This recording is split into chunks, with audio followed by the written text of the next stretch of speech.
As Jesus passed by, he saw a man blind from birth.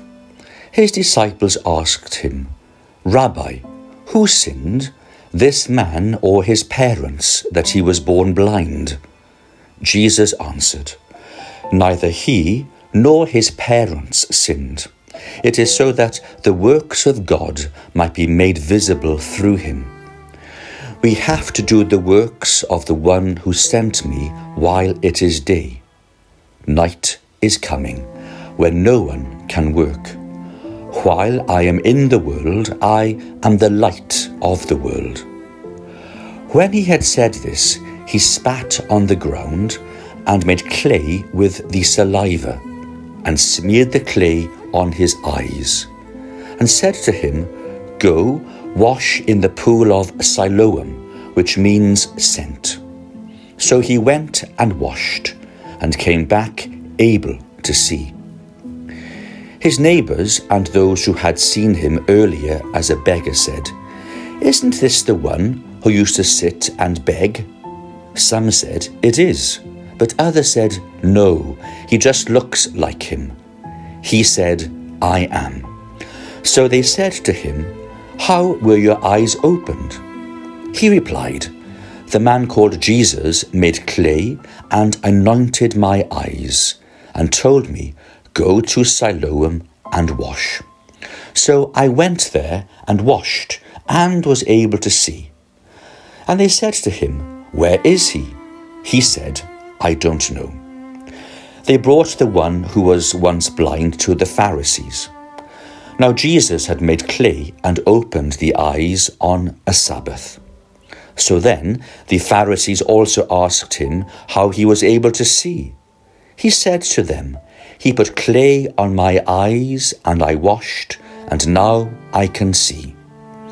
So some of the Pharisees said, "This man is not from God, because he does not keep the Sabbath." But others said, "How can a sinful man do such signs?" And there was a division among them. So they said to the blind man again, "What do you have to say about him, since he opened your eyes?" He said, "He is a prophet." Now the Jews did not believe that he had been blind and gained his sight until they summoned the parents of the one who had gained his sight. They asked them, "Is this your son, who you say was born blind? How does he now see?" His parents answered and said, "We know that this is our son, and that he was born blind. We do not know how he sees now, nor do we know who opened his eyes. Ask him, he is of age. He can speak for himself." His parents said this because they were afraid of the Jews. For the Jews had already agreed that if anyone acknowledged him as the Christ, he would be expelled from the synagogue. For this reason, his parents said, "He is of age, question him." So a second time they called the man who had been born blind and said to him, "Give God the praise. We know that this man is a sinner."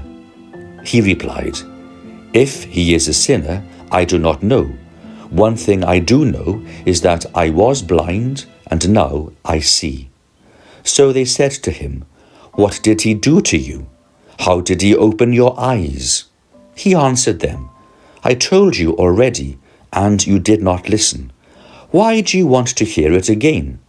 Do you want to become his disciples too?" They ridiculed him and said, "You are that man's disciple.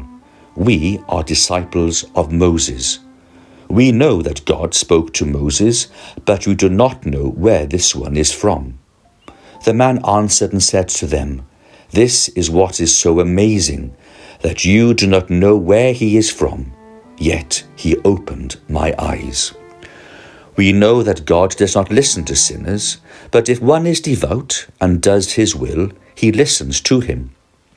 It is unheard of that anyone ever opened the eyes of a person born blind.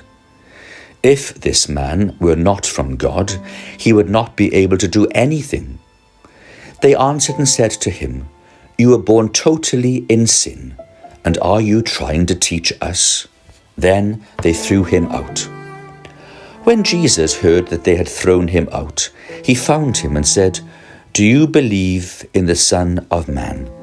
He answered and said, "Who is he, sir, that I may believe in him?" Jesus said to him, "You have seen him. The one speaking with you is he." He said, "I do believe, Lord," and he worshipped him. Then Jesus said, "I came into this world for judgment, so that those who do not see might see, and those who do see might become blind." Some of the Pharisees who were with him heard this and said to him, "Surely we are not also blind, are we?" Jesus said to them, "If you were blind, you would have no sin, but now you are saying, 'We see,' so your sin remains."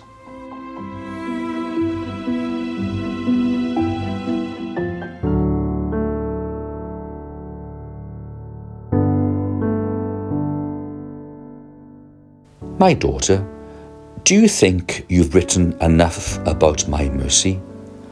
What you've written is just a tiny drop in the ocean. I am love and mercy itself.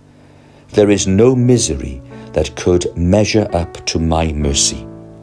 Neither can my mercy be exhausted by wretchedness, for my mercy increases as it is being dispensed.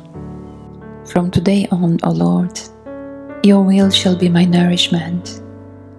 You have my whole being. Do with me according to your divine pleasure. Whatever your fatherly hand shall give me, I shall take with joy and tranquility. I fear nothing, however you may wish to lead me, and with the help of your grace, I shall do all of whatever you ask of me.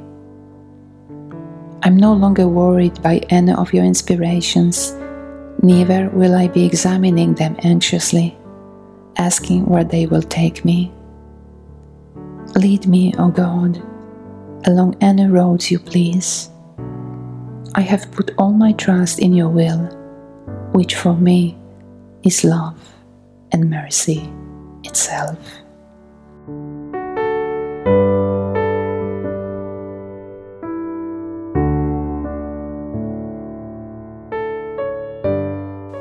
God loves me personally.